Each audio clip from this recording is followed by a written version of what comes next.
Muito bem-vinda, Mariane, ao programa Planeta Delas, para falar sobre esse assunto que é muito importante, que tem que ser falado, não é mesmo, Mariane? Com certeza, Gabriela, é um assunto bastante polêmico, né, nas famílias brasileiras, não só brasileiras, no mundo inteiro. Mas eu queria agradecer o convite, é muito importante a gente estar falando sobre isso, né? Ajudar as mães, os pais, os responsáveis, né, por crianças e adolescentes nesse assunto tão importante. Quero perguntar para você, né? Como ocorrem as mudanças repentinas de comportamento das crianças e dos jovens quando eles estão enveredando por esses caminhos das drogas? Sim. Bom, Gabriela, é importante assim a gente ressaltar que os pais, os responsáveis devem sempre estar monitorando o comportamento, o bem-estar dos seus filhos, né? Então essas mudanças, principalmente na adolescência, se confundem um pouco com a, né, que é natural, com a fase da adolescência, que a gente sabe que existem algumas mudanças, né? Mudanças emocionais, mudanças no próprio corpo, né? Físicos. Então, existe já em relação, isso é natural da adolescência. Mas é importante a gente estar atento para alguns outros sinais, né? Então, assim, pensar sempre como seu filho era antes e como ele está agora, né? Fazer sempre esse paralelo. Primeiro, comportamento, né? Mudanças repentinas no comportamento. Então ele era uma pessoa amável, ele passa a ser agressivo, né? Ele era uma pessoa mais confiante, ele passa a ter a autoestima baixa. Ansioso, ele passa a ser ansioso, era uma pessoa calma. Então essas mudanças repentinas é importante a gente perceber, ficar alerta. Isso. As pessoas, as crianças, os jovens, quando estão usando drogas, elas têm mudanças com relação ao apetite? Com certeza. Mudança, ou ele come demais em função da sua ansiedade, ou perde o apetite, ele fica emagrecido em função também do uso, né? Então existe isso tudo em um pouco espaço de tempo, né? Então a gente consegue perceber isso claramente. Ele não se importa em se alimentar, tá? Ele fica, se você chama para o almoço, chama para a janta, ele nunca está com fome. Ele fica adiando isso, né? Ele fica adiando. Mas é importante a gente ressaltar também, Gabriela, que esses sintomas não são só da dependência química, do uso de drogas, né? Pode ser algum outro problema também. Então a gente precisa ficar atento. Todos esses sintomas, sinais juntos, eles podem significar que está usando, né, algum tipo de droga, lícita ou ilícita. Porém, pode estar passando por algum outro problema também. Ela tem alterações no sono? Sim, principalmente como a gente fala, né, troca o dia pela noite. Então, eles acabam saindo à noite, né, se estendendo um pouco mais, usando algum tipo de droga, e aí quando voltam, quando retornam para casa, acabam cansados, exaustos, acabam dormindo um pouco mais, ou então ao contrário, né, dependendo da droga, se for uma droga mais, né, como a cocaína, que deixa a pessoa mais agitada, eles perdem o sono, ficam mais de 24 horas até sem dormir, né? Então tem essas diferenças também em relação ao tipo de droga que está utilizando. Eles ficam, trocam a noite pelo dia, literalmente, né? Sim. Alterações físicas. Acontece algum tipo de alteração física quando a criança ou adolescente está usando drogas? Sim. Como a gente já falou, né, a questão de ficar emagrecido, perde, né, fica mais emagrecido num curto espaço de tempo, ou então aumenta o peso, né, quando fica muito ansioso, aumenta o peso, Tem mais aquelas questões assim de a pupila dilatada, olheiras, né? Perde um pouco assim a vontade de se arrumar, né? A questão da autoestima cai um pouco, então deixa até às vezes de tomar banho, não quer tomar banho. Então também existem essas são sinais, né? Esses sinais, isso. Acontece fugas? Fugas em relação a que a gente está aqui conversando, ele não quer ficar aqui, ele acaba se isolando, ele não quer mais entrar nos assuntos importantes, ele fica mais sabonete, como a gente diz, né? Mais escorregadio, então acaba, né? Ele fugindo, né? Quando a gente quer entrar em algum assunto mais que tem a ver com essa questão, então ele acaba fugindo e não quer conversar, ele se esquiva. Isso aí acontece bastante também. Que é fugir do assunto. Fugir do assunto. Problemas com dinheiro? Sim, dependendo da droga e do nível que está o uso, ele acaba usando todo o dinheiro dele para utilizar a droga, né? Consumo da droga, né? Para o consumo da droga. E, às vezes, não tem dinheiro, ele acaba trocando seus objetos pessoais e, em muitos casos, também pegando objetos que não é dele e também trocando, porque no mundo da droga, qualquer coisa é moeda de troca, né? Então, eles aceitam qualquer coisa em troca da droga. Aí, quando começa a assumir objetos de casa, os pais têm que ficarem atentos. Atentos, com certeza. Daí já está num nível bem avançado, né, do uso da droga. Então, não é mais no início, né? Isso. Queda do desempenho escolar, acontece isso também? Isso é um dos primeiros sinais, assim, né? O adolescente, ele perde o interesse pelos estudos.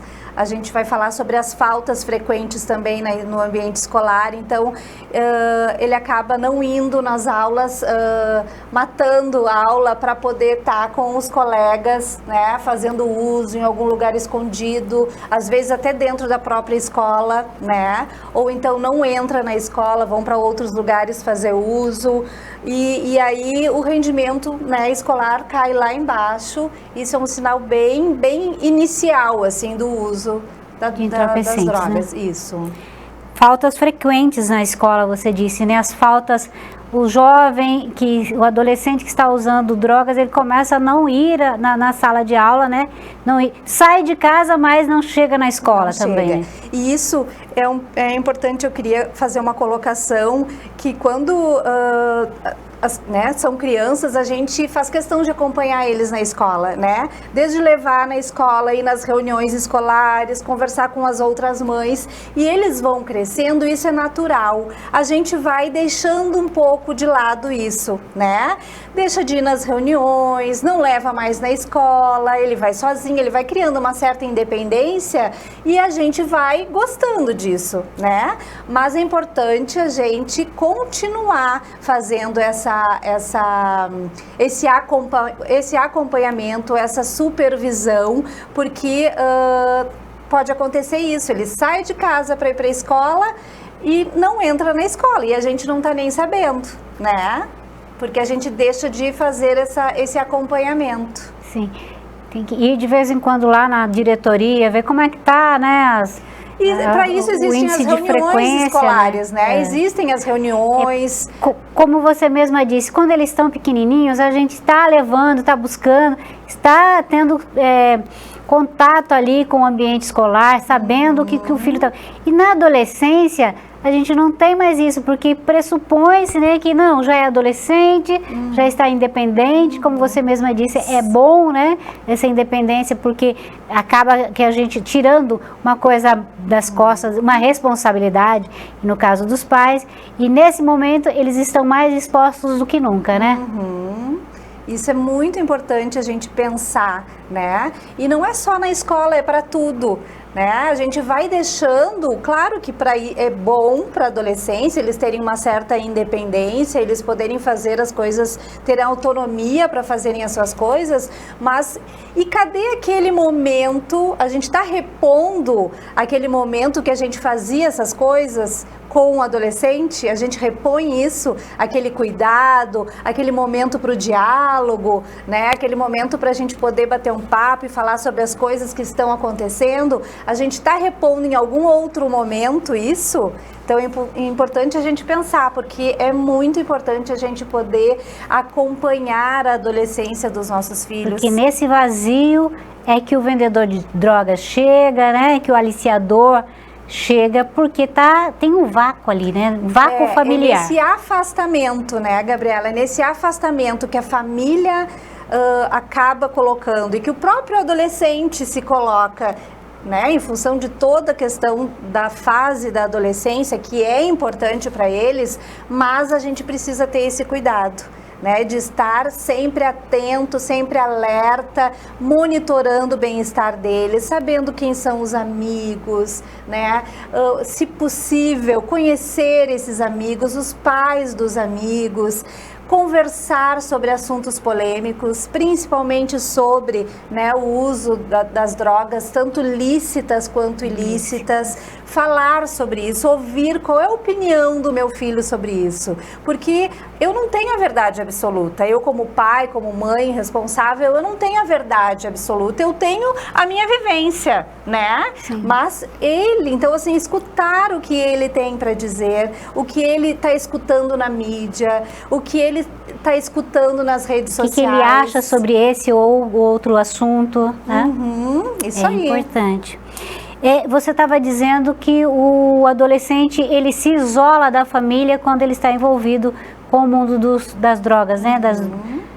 Uma, porque ele fica envergonhado, né? Ele fica envergonhado de estar, né, fazendo uso. Outra, porque ele não quer dar, né, nenhuma pista, né, que está fazendo isso, então ele acaba se isolando mais no seu mundinho, e é nesse ponto que também é muito importante a gente pensar, eles entram num mundo diferente, apesar de, né, de estar usando ou não droga, eles entram num mundo diferente na adolescência, e os pais devem acompanhar isso, conhecer qual é o mundo do meu filho, né, para poder estar junto e estar também curtindo aquele mundo, porque, como eu falei, a gente não tem a verdade absoluta. Sim. Né? A gente teve as nossas experiências, as nossas vivências, e os nossos filhos vão ter outras experiências, outras vivências diferentes das nossas, e não quer dizer que sejam erradas, que sejam ruins, são apenas experiências e vivências novas que a gente precisa conhecer e compartilhar, principalmente. Você atende famílias que têm problemas com filhos com drogas, né? Quais são os relatos dessas famílias? O que eles dizem? Como iniciou? Quais foram esses primeiros sinais? É importante, assim, falar sobre quando o familiar descobre. Existem vários estágios, né? O primeiro estágio é a negação, né? Ele não quer acreditar, porque aquilo é muito dolorido, né? Então, quando ele não você quer... diz eles, são os pais, né? Isso. Eles não querem acreditar, eles acabam negando, né? No sentido de não fazer nada naquele momento. Eu vou ficar observando, eu vou deixar, né, acontecer alguma coisa, claro que inconscientemente. E aí... esse é o primeiro estágio. O segundo estágio é controlar, né, o filho. Controlar. Eles aí não deixam sair mais, aí não deixam ir na casa de certos amigos, não deixam mais sair à noite, e daí querem controlar o comportamento desse adolescente. Depois, a terceira fase é a confusão. Eles acabam não sabendo como agir nessa situação. Né? Então a família fica desorganizada e acabam cada um se isolando, não querendo falar sobre o assunto. Então eles acabam fugindo também de ter que enfrentar essa realidade. Enfrentamento, isso aí. E por último vem o esgotamento emocional, né? Exaustão emocional. Eles estão tão cansados que aí sim eles vão procurar algum tipo de ajuda, né? Então aí já se passaram muito tempo, às vezes está no início do uso, e aí quando passa esse tempo aí já está instalada a dependência, né? Então daí é um pouco mais difícil. Então a gente precisa realmente encarar, enfrentar esse problema nos primeiros sinais, né, que a gente tem, seja, né, na escola, seja em casa mesmo, seja mudança de comportamento, mesmo que não seja o uso de droga, alguma coisa está acontecendo com esse adolescente. Diante dos sinais, foi constatado que o adolescente está usando drogas. Nesse caso, qual é a melhor atitude a se tomar? Qual é a atitude mais coerente para o familiar ou responsável, seja os pais ou quem for responsável por essa criança, por esse adolescente? O que ela deve fazer? A primeira coisa, então, que eu sempre oriento as famílias é sentar e conversar. É dialogar sobre o assunto, é colocar as cartas na mesa. A gente não pode esperar que o adolescente vá falar a verdade, vá, né, dizer sim, eu estou usando. Mas é importante a família sentar, conversar, falar o que está sentindo, falar o que está percebendo e dar esse espaço para o adolescente poder falar também o que ele está sentindo e o que está acontecendo, né? Sem rótulos, sem julgamentos, né? É simplesmente abrir o coração, os pais realmente abrirem o coração e falarem, ó, tá acontecendo isso, eu tô preocupada com isso que tá acontecendo, o que tu tem para me dizer, né? E fazer perguntas abertas para que eles, né? E não simplesmente julgar e apontar o dedo porque eu sei que tu tá fazendo isso, porque eu já vi tal coisa, não, né? Porque a gente precisa resgatar esse vínculo familiar, a gente precisa trazer esse adolescente de volta para o seio familiar, né? Então, assim, a gente fala muito, um exemplo típico disso é quando os adolescentes ficam muito tempo trancados no quarto, jogando ou fazendo qualquer outra coisa, no celular, sei lá. Tá, querem que ele saia do quarto, mas o que ele vai encontrar fora do quarto, né? Ele vai encontrar cobrança, julgamento, falta de diálogo, o que ele vai encontrar? Então não adianta a gente querer tirar ele de lá do mundo dele, que ele está se sentindo bem, e trazer para cá, sendo que a gente não tem nada para oferecer. Esse mundo fora do quarto tem que ser receptivo, caloroso, né? Amoroso, atencioso, né? Para que ele tenha atenção. Se não tem nada disso, é muito mais atrativo que ele continue dentro do quarto. No quarto. Então, voltando àquela questão do que a família pode fazer. A primeira coisa, então, é uma conversa, né?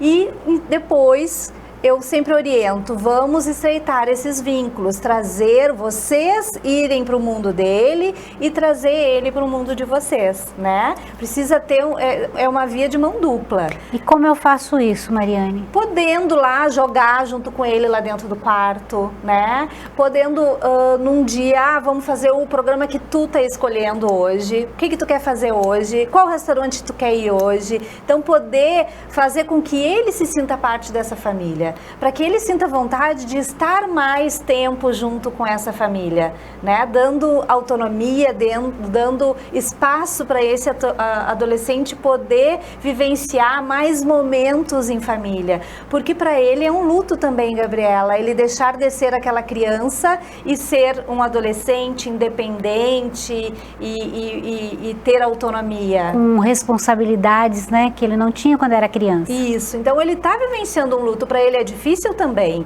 Então a família precisa ajudar. O adolescente, ele vai fazer coisas erradas. Principalmente nessa fase, é uma fase que eles são curiosos, é uma fase da experimentação, eles vão experimentar, vão oferecer algum tipo de droga para o filho de vocês e ele vai experimentar, né? Em função da curiosidade, em função de experimentar, de fazer coisas novas, de ser pertencente a um grupo, mas o problema é, ele vai continuar a usar, como é que ele vai escolher isso? Ele vai só experimentar ou ele vai continuar usando? E aí que a família entra, né? E a família precisa ter esse diálogo, esse canal de diálogo aberto para que possam conversar sobre isso e falarem sobre quais são os riscos, quais são os riscos, né, do uso de alguma substância, seja lícita ou ilícita, o que pode acontecer no seu futuro se tu continuar usando. Então isso precisa ser falado e precisa ser falado em casa, né, com as pessoas que ele confia. Porque se isso não for falado em casa, ele vai procurar essas informações na rua. E aí a gente corre o risco de ele estar recebendo informações erradas. Eu costumo dizer que a adolescência é a prestação de contas da infância. Então, se eu quero que o meu filho lá na frente seja, né, responsável, seja confiante, seja uma pessoa do bem, seja de bom caráter, eu preciso começar desde a infância. É a base. A base. E preciso também dar o exemplo, né, Gabriela? Né? Ele precisa ter isso em casa. Então, isso tem que ser um hábito. Essas coisas, esse tipo de conversa, esses exemplos, isso aí precisa ser um hábito dentro da família, né? Porque essas coisas não são aprendidas de uma hora para outra, né? É uma construção, leva tempo. Sim.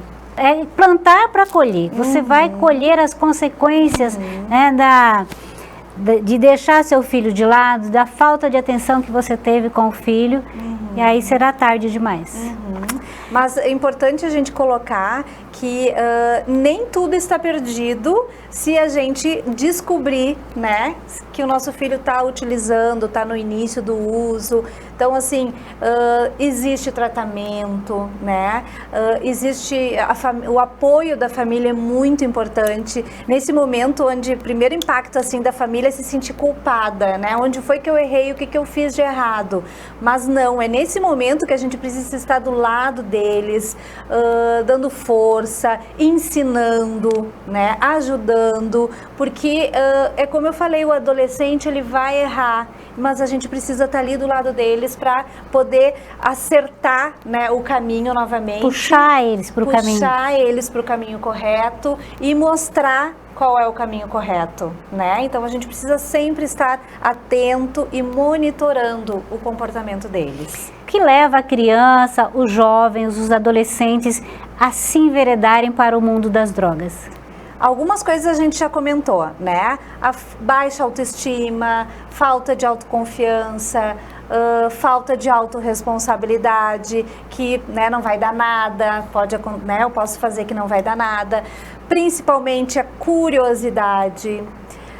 Para diminuir também os sintomas, que eu acho bem importante, que a gente está vivendo uma pós-pandemia, né? E as crianças, né, dessa idade, lá pré-adolescência, que viveram nessa época, né, nessa idade que eles estavam e que agora, né, já se passou alguns anos e que estão na adolescência, no início da adolescência, muitos jovens ficaram ansiosos, ficaram deprimidos. A questão das companhias, né, de pessoas que já utilizam ou que puxam, né, esse adolescente para também começar a iniciar o uso. Um fato que eu acho que é bem interessante, eles quererem pertencer a um determinado grupo, aquele grupo de amigos. Isso é bem importante. Que às vezes são excluídos. O pertencimento, né, ou a manutenção daquele grupo. Isso às vezes até é na própria cabeça, ninguém fala nada, mas ele pensa, se eu não fizer o que eles estão fazendo, eles vão me escantear, não vão mais me convidar para as coisas, vão me excluir, né?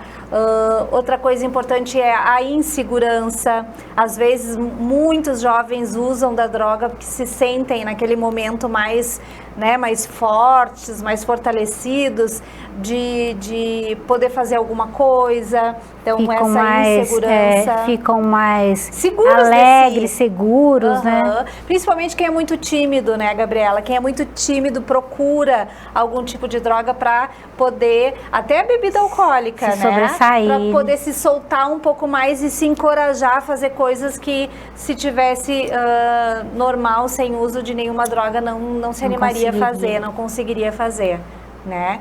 Então, tudo isso são questões que acontecem normalmente na vida do adolescente, mas a gente precisa estar ali atento para poder orientá-los, né? E se os pais estão atentos, isso não vai acontecer, né? Não, ou até acontece, mas a gente orienta, consegue, e aí não fica acontecendo. Salvar antes que ele se afunde naquela areia movediça, né? Diria assim, né? Mariane, muito obrigada Muito obrigada pela sua participação aqui no programa Planeta Delas. Virá outras vezes, porque eu acho que esse assunto é inesgotável, né? Tem outros, dentro desse tema tem muitos outros assuntos para falarmos, então já está convidada para vir outras vezes. Então, Gabriela, o que eu queria dizer, como eu já falei, né, vocês percebendo esses sinais, volto a dizer, pode ser, tem uma grande chance de ser, né, o uso de algum tipo de droga. Porém, também pode ser alguma outra coisa, mas mesmo assim o seu filho está precisando de ajuda, né? Então tem que ficar alerta, monitorar o bem-estar do seu filho. Mas tem, como eu também falei, tem ajuda, tem tratamento, né? Mas a família, ela precisa aceitar este momento para poder então procurar algum tipo de ajuda. Então hoje existem aí até tratamento gratuito, né, no CAPS daqui de Cuiabá, tem o CAPS AD, então eu trabalhei por 15 anos num CAPS, então o trabalho é maravilhoso, é uma equipe multiprofissional. Eu trabalhei num CAPS, mas não foi aqui em Cuiabá, então, e o meu trabalho, hoje eu trabalho online, né, eu faço mentorias para essas famílias que precisam de ajuda, porque dentro do CAPS é mais voltado pro usuário, né? E aí Você faz um trabalho mais extenso, né? Isso, eu trabalho com a família, eu ajudo a família, principalmente também na prevenção. Então eu tenho meu perfil no Instagram, é Mariane Colares, com 2 L's, PC. Lá eu falo sobre a prevenção e sobre as minhas mentorias, como, né, ajudar hoje as famílias a protegerem os seus filhos das drogas. Se você quiser deixar seu telefone, se alguém quiser entrar em contato com você, você pode. Tá, o meu telefone é 55, não é daqui, 991919968. Muito obrigada.